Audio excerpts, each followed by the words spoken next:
June 26, 1943, 16:15 hours, 25,000 feet over Forges-les-Eaux, France. Second Lieutenant Robert S. Johnson felt his P-47C Thunderbolt shudder as 21 20mm cannon shells tore through the fuselage behind him.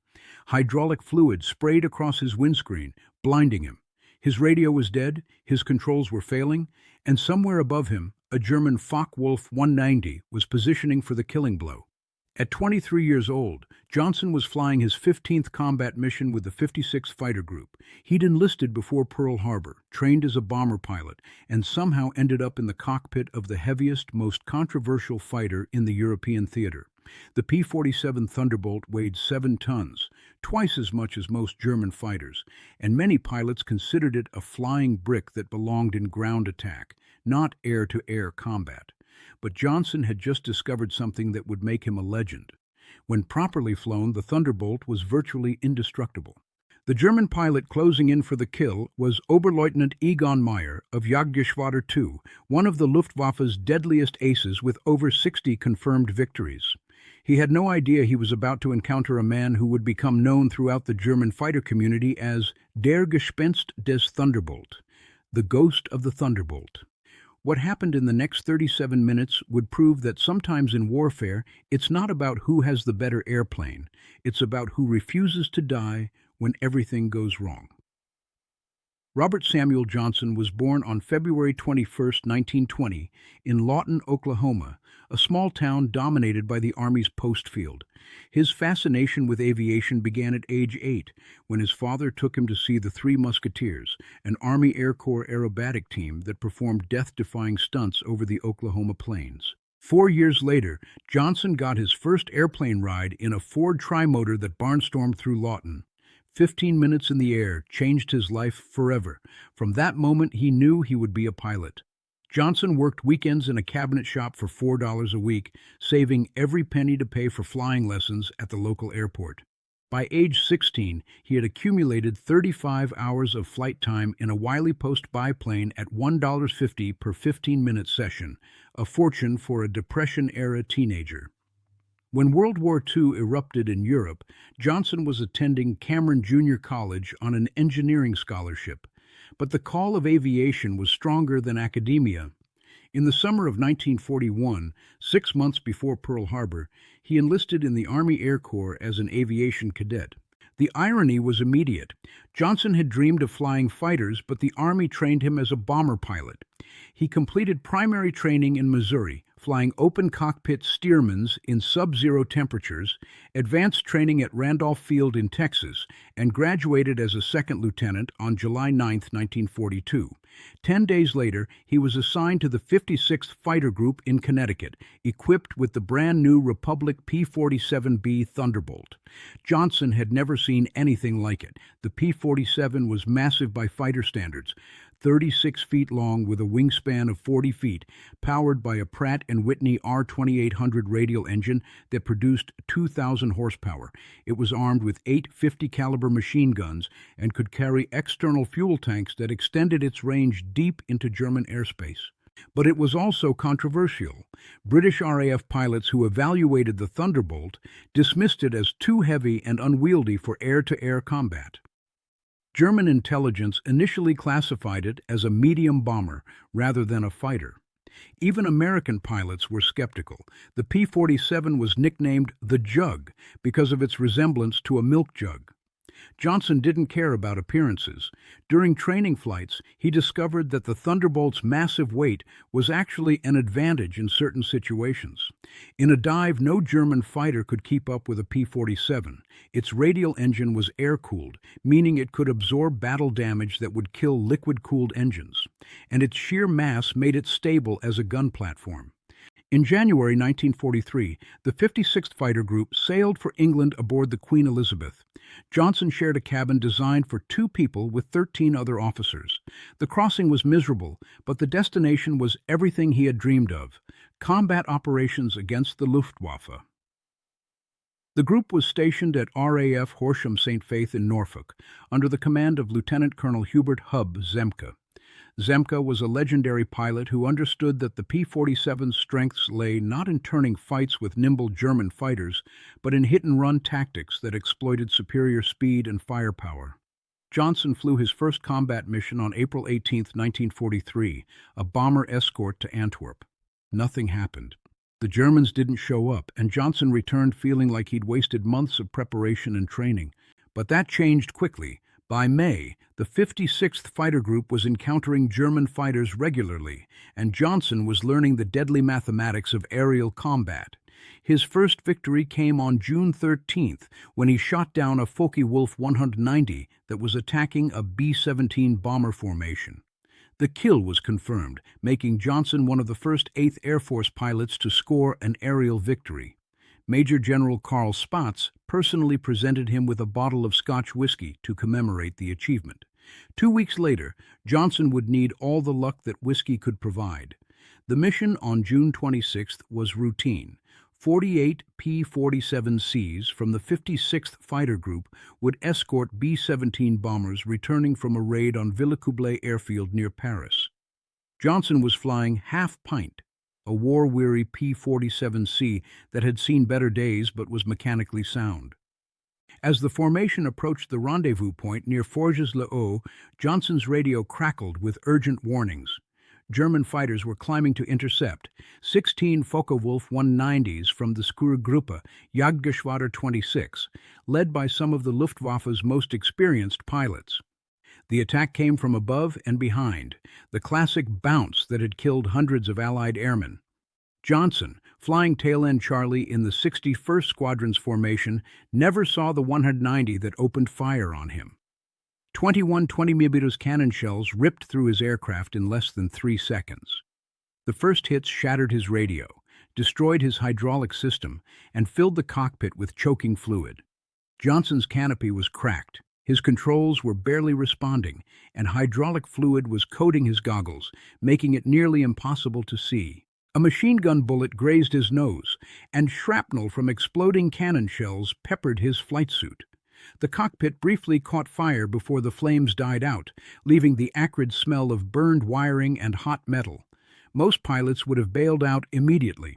Johnson tried, but the damaged canopy wouldn't open. He was trapped in a dying airplane at 25,000 feet with German fighters circling like sharks. That's when his training and the Thunderbolt's legendary toughness took over. Johnson stabilized the damaged aircraft and pointed it toward England. The P-47's massive radial engine was still running despite taking multiple hits. The flight controls, though sluggish, still responded. Most importantly, the fuel tanks were intact, a testament to the aircraft's self-sealing fuel system. But Johnson's ordeal was just beginning. As he nursed the crippled Thunderbolt toward the English Channel, a lone Focke-Wulf 190 appeared behind him. The German pilot had seen Johnson's aircraft fall out of formation and was moving in for an easy kill. The hunter was Oberleutnant Egon, one of the most dangerous fighter pilots in the Luftwaffe. By war's end, Mayer would have 102 confirmed victories, including 25 four-engine bombers and 12 P-47 Thunderbolts. He was methodical, experienced, and utterly ruthless. Mayer positioned his 190 directly behind Johnson's tail and opened fire at point-blank range. More cannon shells tore through the P-47, destroying additional systems and turning the aircraft into flying scrap metal. Johnson could only sit helplessly as his fighter absorbed punishment that should have killed him instantly. But the Thunderbolt kept flying. Frustrated by the P-47's refusal to die, Mayer tried different attack angles. He fired at the engine. The radial kept running. He targeted the wings. The fuel tanks didn't explode. He aimed at the cockpit. Johnson ducked behind the armored seat back that Republic engineers had designed to stop 20mm shells. For 20 minutes, Mayer conducted a masterclass in aerial gunnery against a defenseless target. He fired over 200 rounds of ammunition, turning Johnson's Thunderbolt into a flying colander. The P-47's tail was shredded, its wings were holed, and its fuselage looked like Swiss cheese. Finally, Mayer ran out of ammunition.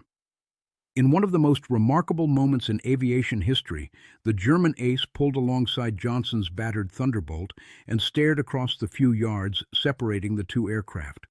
Johnson, barely conscious and covered in blood, looked back at the man who had tried to kill him for the past 20 minutes. Mayer raised his hand in a salute, a gesture of respect from one warrior to another. Then he peeled away and disappeared into the afternoon sky, leaving Johnson alone with his dying aircraft. The damaged Thunderbolt limped across the English Channel at 200 feet, too low for the Germans to track on radar, but barely above stall speed. Johnson's vision was blurred by hydraulic fluid and blood. His controls were barely functioning, and he wasn't sure he had enough fuel to reach England. But Republic Aviation had built the P-47 to absorb incredible punishment. The air-cooled radial engine continued running despite taking direct hits. The flight controls, though damaged, still provided enough authority to keep the aircraft airborne, and the robust structure held together under stresses that would have torn apart lighter fighters. Johnson made landfall over the English coast, just as his fuel gauges read empty. He set up for an emergency landing at the first airfield he could find, pumping the landing gear down by hand because the hydraulic system was destroyed. The Thunderbolt touched down hard but safely, rolling to a stop as rescue crews raced toward the obviously damaged aircraft. When they reached the cockpit, they found Johnson conscious but barely coherent, his face covered in blood and hydraulic fluid. The damage assessment was staggering. Maintenance crews counted over 200 bullet and cannon shell holes in the aircraft. The rudder was hanging by cables, the wings were perforated, and the fuselage looked like it had been attacked with a sledgehammer. By all rights, the aircraft should have disintegrated in flight, but Johnson was alive, and he was back in the cockpit 5 days later. Word of Johnson's survival spread quickly through both the American and German air forces. American pilots saw it as proof that the P-47 was tougher than anyone had imagined. German pilots began to view the Thunderbolt with a mixture of respect and frustration. They had heard stories of P-47s absorbing incredible damage and still making it home. The incident with Meyer became legendary within the Luftwaffe. Egon Meyer reportedly told other German pilots about the American who had refused to die despite taking 20 minutes of concentrated fire. The story was embellished with each retelling. Some versions claimed Johnson's aircraft had been hit by over 300 rounds. Others said his entire tail section had been shot away. What made Johnson truly dangerous wasn't just his survival instinct, but his ability to learn from every encounter. He began developing tactics specifically designed to exploit the P-47's strengths against German fighters. The Thunderbolt couldn't outturn a Messerschmitt Bf-109 or climb with a Focke-Wulf 190, but it could outdive anything in the sky and maintain its energy advantage through superior speed and altitude management. Johnson's preferred tactic became known as boom and zoom, diving from high altitude to attack German formations, then using the P-47's superior speed to climb back to altitude before the enemy could respond effectively. He would appear out of the sun, fire a quick burst, then disappear before German pilots could react. By the time they turned to pursue, Johnson was already repositioning for his next attack. German pilots found this incredibly frustrating. They were used to dogfighting, turning and burning until one aircraft gained the advantage. Johnson refused to play by those rules. He would engage on his terms or not at all, using the Thunderbolt's strengths to offset the superior maneuverability of German fighters. Other German aces who encountered Johnson in subsequent battles noted his aggressive tactics and apparent immunity to battle damage. They began referring to him as Der Gespenst des Thunderbolt, the ghost of the Thunderbolt, a pilot who seemed to disappear from German gun sights and reappear when least expected. Johnson's reputation grew with each mission. By October 1943, he had become an ace with 5 confirmed victories. In March 1944, he became the leading American ace in Europe, surpassing Eddie Rickenbacker's World War I record of 26 victories. His final score was 27 confirmed victories in 91 combat missions, making him the second highest scoring American fighter pilot in the European theater. But perhaps more importantly, Johnson had proven that with proper tactics and rugged equipment, American pilots could not only survive against the Luftwaffe's best, they could win. After completing his combat tour in May 1944, Johnson returned to the United States for a war bond tour. He later joined Republic Aviation as an engineering executive, using his combat experience to improve the P-47's design for future pilots.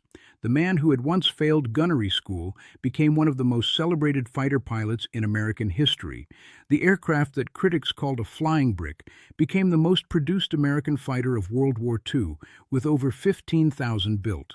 Johnson died in 1998 at age 78, but his legend lived on in every P-47 pilot who learned that sometimes survival isn't about having the best airplane, it's about refusing to give up when everything goes wrong. On June 26, 1943, Robert S. Johnson discovered that the Thunderbolt's greatest weapon wasn't its 8 machine guns or its powerful engine. It was the ability to bring its pilot home alive, no matter what the enemy threw at it. The ghost of the Thunderbolt had earned his name the hard way.